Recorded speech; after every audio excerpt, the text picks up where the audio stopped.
В Северо-Казахстанскую область с рабочим визитом прибыл министр юстиции Республики Казахстан. Канат Мусин встретился с общественностью и ответил на ряд вопросов. Кроме того, в ходе встречи он проинформировал о происходящих изменениях в сфере юстиции и о внеочередных выборах президента Республики Казахстан. Подробнее в следующем материале.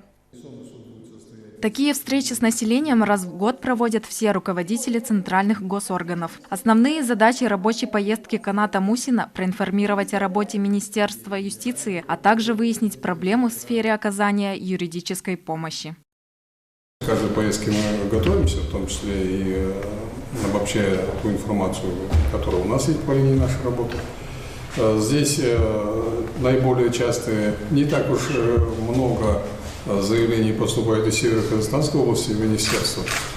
В основном поступают жалобы на действия адвокатов и на судебных исполнителей. В этом году произошло много важных для нашей страны событий. В их числе и проведение всенародного референдума и последующее внесение ряда изменений в Конституцию. По поручению президента Министерство юстиции выступило основным разработчиком конституционных законов.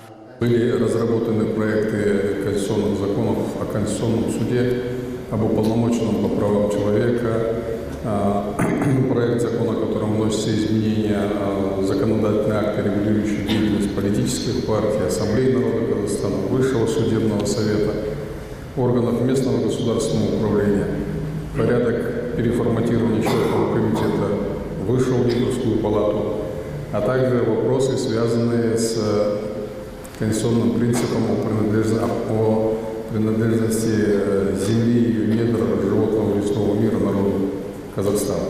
По словам Каната Мусина, 3 ноября на пленарном заседании Сената парламента Республики Казахстан принят ряд законов, которые закрепляют изменения в Конституции. В их числе и однократный 7-летний срок нахождения президента у власти. Кроме того, как отметил министр, с 1 января 2023 года свою деятельность начнет Конституционный суд. Это самостоятельный орган, который не будет относиться к судебной ветви власти. Его главная задача – обеспечение верховенства Конституции на всей территории нашей страны. Встреча продолжилась обсуждением проблемных вопросов региона, среди которых и взыскание алиментов.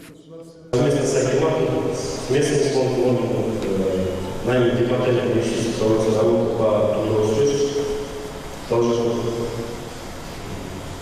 По 139 статье Уголовного кодекса направлено около 160 представлений о возложении уголовного права. Стоит сказать, адвокаты и юридические консультанты теперь могут оказывать бесплатные консультации населению. С начала года ими воспользовались 7 тысяч жителей нашего региона. В рамках рабочей поездки Канат Мусин проведет прием граждан и встретится с коллективом органов юстиции области. Адилия Кушекова, Майгуль Сиилбек, Анатолий Белоног, служба новостей.